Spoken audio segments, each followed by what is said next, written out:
नमस्कार बच्चों, आज मैं आप सबको पंचतंत्र की एक और कहानी सुनाऊंगी और आज की कहानी का विषय है दोस्ती।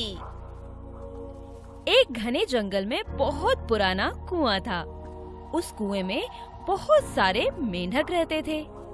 उनमें ही एक मेंढक था जिसका नाम था स्वामी। कुएं के दूसरे मेंढक अक्सर स्वामी मेंढक का बिना बात मजाक बनाते थे, जिससे स्वामी बहुत परेशान हो गया था। अरे कहाँ जा रहे हो स्वामी? क्या बात है, बड़े गुस्से में दिख रहे हो। खाना नहीं खाया क्या स्वामी, जो मुझे खाने की नजरों से देख रहे हो? देख लूंगा मैं तुम सबको। यह कहते हुए वह वहाँ से चला जाता है। आखिरकार परेशान होकर स्वामी ने उन सबको सबक सिखाने का फैसला कर लिया। सबसे पहले इस कुएं से बाहर निकलकर किसी ताकतवर प्राणी को अपना दोस्त बनाता हूँ, फिर उसकी मदद से इन सबको सबक सिखाऊंगा। और यह सोचकर कुएं से बाहर निकल आया और कुएं की मुंडेर पर बैठकर किसी ताकतवर प्राणी की राह देखने लगा। तभी स्वामी को एक सांप अपनी ओर आता दिखाई दिया। उसे देखते ही स्वामी की बाहें खिल गई। वह जानता था कि यह भयानक सांप उसके सब शत्रुओं को खत्म कर सकता है, फिर मुझे कोई भी नहीं चिढ़ाएगा। यह सोचकर स्वामी सांप के पास जा पहुंचा और बोला, मेरा नाम स्वामी है, मैं तुम्हारा दोस्त बनना चाहता हूँ, क्या तुम मुझसे दोस्ती करोगे?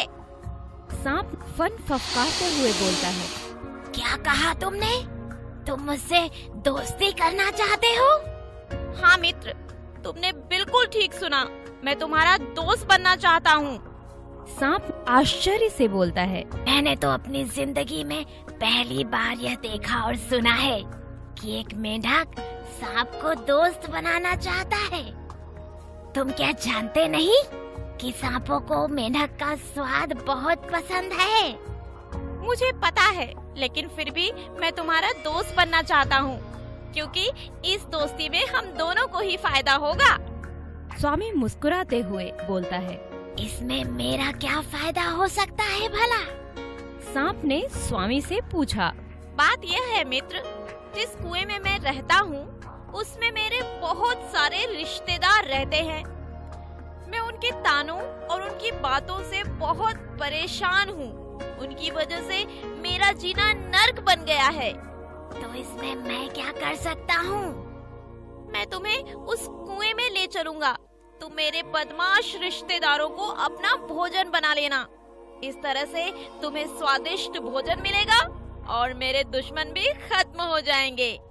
यह तो बहुत अच्छी बात है। तुम बस मुझे कुएं में जाने का रास्ता बता दो, क्योंकि मुझे तैरना नहीं आता है।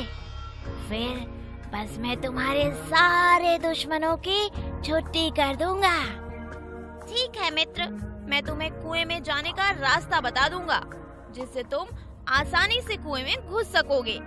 पर एक बात का ध्यान रखना कि मेरे दुश्मनों के साथ मेरे रिश्तेदार भी रहते हैं वहीं। मैं तुम्हें बताऊंगा कि तुम्हें किन किन मेंढकों को मारना है।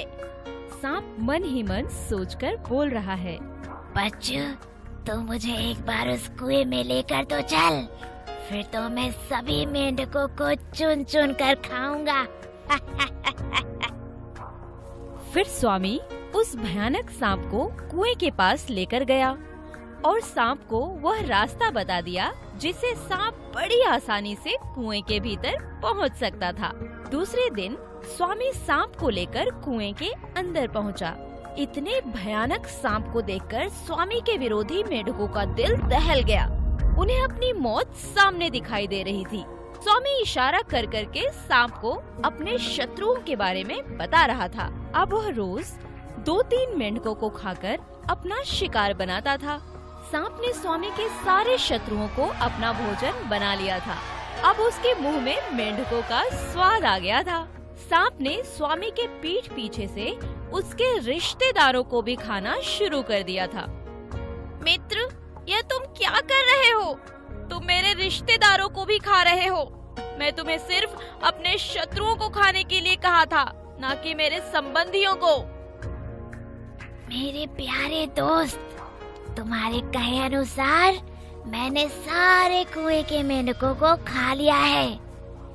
तुम मुझे यहाँ लेकर आए हो, यह तुम्हारा फर्ज बनता है कि तुम मेरे लिए भोजन का प्रबंध करो, नहीं तो मैं तुम्हें भी खा जाऊंगा।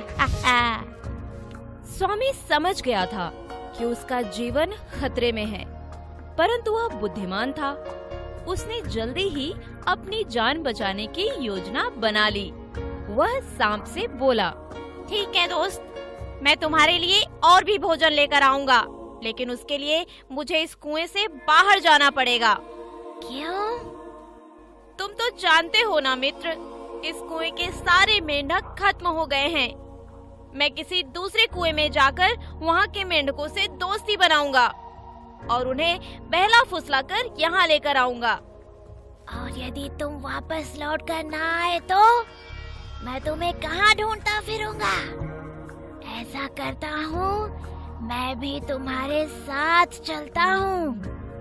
अरे अरे, कैसी बातें कर रहे हो मित्र? तुम साथ रहोगे तो कौन मेंढक मुझसे दोस्ती करेगा? तुम बिल्कुल भी चिंता मत करो, बस थोड़ा सा धीरज रखो। मैं तुम्हारे लिए यही भोजन का प्रबंध कर दूंगा। ठीक है दोस्त। सांप ने उसकी बात मान ली। स्वामी कुएं से बाहर निकलकर भाग गया। वह सोच रहा था कि मैं कितना बेवकूफ था जो इस सांप पर भरोसा किया। अगर मैं इस कुएं से बाहर ना निकल पाता तो ये भयानक सांप मुझे भी खा जाता। इस कहानी से हमें यह शिक्षा मिलती है कि हर काम सोच समझकर ही करना चाहिए।